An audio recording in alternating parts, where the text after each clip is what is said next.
Hey photographers, in my preview I covered the basics of the Fuji X-T100. In this more detailed review I'll provide more depth and reply to some of the questions that you asked about this model. So while not necessary, you may wish to watch the preview first. Here's the link. It's also in the description below. The X-T100, which I find modern looking in its black incarnation, does embody a little more Fuji retro design DNA in the champagne gold version. Dark silver is the third color option. It's a little heavier than most cameras this size, and before adding the lens it's already 450 grams. The 15 to 45 kit adds another 135 grams. For the preview I didn't have the grip, but here's what that adds to the look.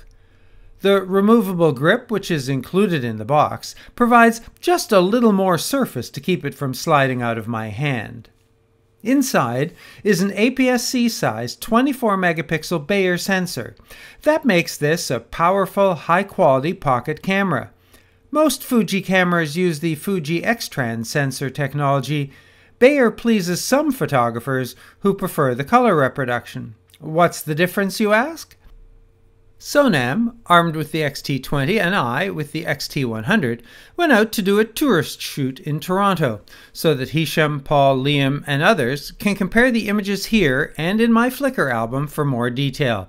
We shot in aperture priority single autofocus. These are all in-camera JPEGs shot with the standard Provia film simulation. And while you're comparing, let me explain. In 1976, Kodak's Bryce Bayer patented a pattern of photosensors with two green photosensitive elements, usually called pixels, for each blue and red element. Essentially, the green pixels detect light and color, the red and blue mostly color. And nearly all sensors use this approach. The pattern has some incidental side effects, mostly moiré. Wikipedia knows all.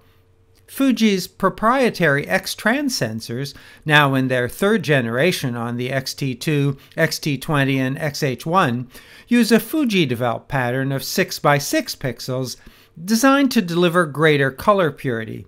That's it. I'm not venturing further into territory where disagreement rules and personal preference really is the deciding factor. You may prefer either one. There's no right and wrong or best here. The kit includes an XC lens, which is Fuji's less expensive series, and this is their smallest and lightest X-mount zoom lens. It extends when powered on. Use the zoom ring to control the zoom motor, and the barrel moves in and out from 15 to 45 mm, or the 35 mm equivalent of 23 to 69, a 3x zoom. It's optically stabilized, providing 3 stops of stabilization, according to Fuji's notes. There's a focus ring, but no aperture ring. Filter diameter is 52 mm, closest focus distance is 13 cm when wide, 35 zoomed in. It closes to f/22. Most of the photos in this review were taken with this lens. Once activated in the menu, the touchscreen can be used to zoom, just stretch or pinch to zoom in and out. But note that this is an electronic zoom. It doesn't change the focal length of the lens. That means that after I zoom in all the way, the touch zoom can get in a little further with a little lower quality. Edwin asked whether contrast or phase detect was used for focus. The answer is both. Like most new cameras, the two systems work together. In single point, single focus, the focus area selection screen shows you the larger central points are phase and contrast, the smaller surrounding points just contrast. When I activate burst and select wide tracking, the screen shows you the active focus area. Gabriel asked for a demo with a person running. I'll use my Playmobil train instead. In continuous wide tracking, I set the focus spot where the train enters the phase detect area. Soft pressing the shutter shows that focus updates slowly. Activating high burst mode and shooting fine JPEGs at 6 per second, nearly all the images in the phase detect area are in focus with a few misses, and those are the results I expect, and would meet most hobbyist situations. If your needs for focus and burst are high, this is probably not your camera. The bottom right screen button changes focus mode, single, continuous, manual, and if that's not to your taste or if you shoot with the viewfinder, it can be assigned to the top panel's Fun button using the button customizations. Press the button to select, and I should mention that when you want to customize, a long press makes the setting for that button appear. Or focus mode can be set to the Q menu. I prefer the bottom left. Unfortunately, the Q menu can't be navigated with touch. In manual focus, an on-screen distance ruler assists, and press the back dial down for an expanded view focus assist. Turning the dial changes the magnification. I'm not sure how to move the expanded view area. Pressing the control pad buttons doesn't do it, so maybe touch, but not so much, and when I press too often it snaps a photo, even though I'm not in touch snap mode. Maarten commented on the focus stack, and while it does have its limitations, clearly it's best for static or nearly static scenes. It works, and it works well, and although similar, it's not a copycat of the Panasonic version of the same capability. First, it takes a little longer, and rather than identifying the focus points, it just does a full sweep, which may be more effective. From the saved video file, a single or multiple focus points can be selected, or the whole stack can be assembled into a single image where everything is in focus. The in-camera focus stack capability is very good, but not speedy. Try it with selfie mode. There's no special selfie mode when the screen is flipped forward, but the top dial provides 2 and 10-second timers, as well as modes that trigger the shutter for face, smile, and several variations on group photos. I wasn't able to get all of these to work successfully. While the screen is flipped forward, there's also an electronic zoom function, which enables the back dial to zoom, but only optical, not the digital touch zoom. Sergio asked about back focus. To disable the focus and shutter interconnect, switch to manual focus, and then you can assign the Fun button on the top deck to instant AF to focus. It's not the most convenient, and points out that the X-T100 is not as customizable as I'd like. There's one customizable button, one dial, and 4 swipe motions. Not sure why the control pad buttons can't be customized. They're dedicated single function buttons. And I'd love to have film simulations on the left side, just for my Fuji muscle memory instead of the timer function. And I'd rather have ISO than white balance. When I'm shooting stills, I generally have RAW on and leave the white balance in auto, and by default ISO is on the Fun button on top. Select the meter mode with the down swipe. That's the default, although in general swiping is a bit of a hit and miss for me. Peter asked about using the control pad to move the cursor point. Once you press the AF button, the 4 controls can be used. But Peter, touch! And when shooting with the viewfinder, the screen becomes a touchpad to select focus, and there are several options for which area of the screen. Like most recent Fuji models, the viewfinder screen rotates with the camera to portrait mode. The programmable left side dial selects timer modes in auto, landscape, sport, and night mode, film simulations in program, aperture, shutter, and manual, filters in advanced filter mode, and scenes in SP mode. Then, in portrait mode, the 3 levels of portrait enhancement. I'm a terrible subject, but here's level 1, 2, and 3. I don't really see much variation. The film simulations include Fuji's film types, Provia, Velvia, and Astia, as well as classic chrome, Pro Negative High and Standard, monochrome with 3 filters, and sepia. For further control, the Q menu has adjustments for highlight, shadow, color, and sharpness, although the differences are subtle. This is color at -2 and +2. The filters are fun, and while gimmicky, I do like the dynamic tone setting. What's unfortunate is that RAW is not supported in this mode, so you won't have an unaffected file. And also note that in Playback's RAW conversion that while film simulations can be added, not the advanced filters. The highest ISO is 12,800, which doesn't seem very high. However, I find the quality at 12.8 to be much higher than I expected, even when I look closely. How about high-speed sync flash, was the question Stefano posted. The built-in flash synchronizes to 1/180th. It does not support high speed. Maarten also asked about the shutter.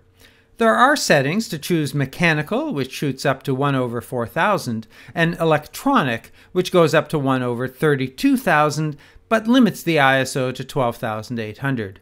In the combined mode, the ISO is also limited, and the shutter switches to electronic above 1/4000th. In bulb mode, the mechanical shutter can stay open for 60 minutes, the electronic 1 second. The flash doesn't trigger in electronic shutter mode.